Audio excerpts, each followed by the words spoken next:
The Transmedia project that evolved out of the film, Power Poetry, and it's the world's first mobile online poetry community for youth.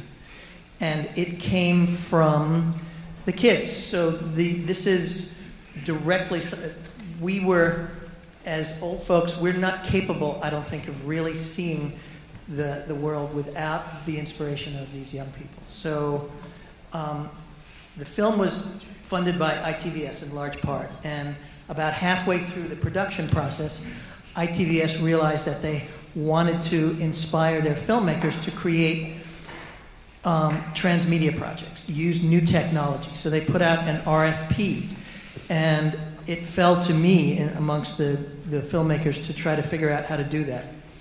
And I am really more or less a technophobe, and I have a cell phone, and when I can turn it on in the morning, I am very proud.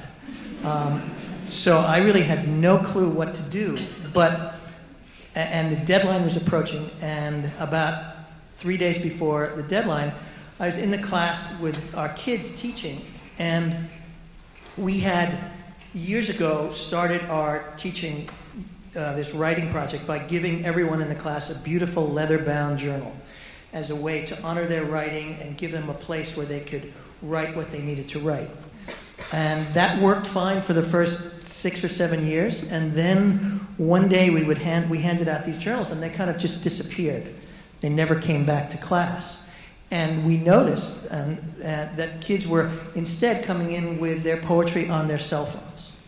They would compose, store, share with one another, and recite from their cell phones. And they were really good at it. These kids could text blind, one-handed, under the table, you know, a 20-line poem. And so I thought, well, rather than get upset about that and worry about the loss of those beautiful leather-bound journals, let's go with that idea. And so I thought, how can we create something like that? And I really, pretty much that was the main component of the idea, to create a mobile universe for these kids. But I wanted it to be more. I wanted it to represent the ideals in the class, which were about taking power through language, using the literacies, the 3 literacies, reading, writing, and public speaking, and translating that into the new media, technological form, the computer, the cell phone. And I wanted them to be able to use it not just to express themselves, which is very important, but to change the world.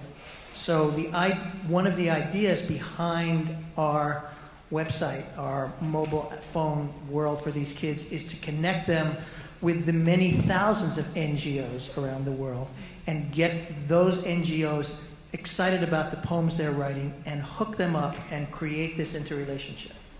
NGOs need new young membership, and kids need the themes and issues that they write about to be represented in real action in the world.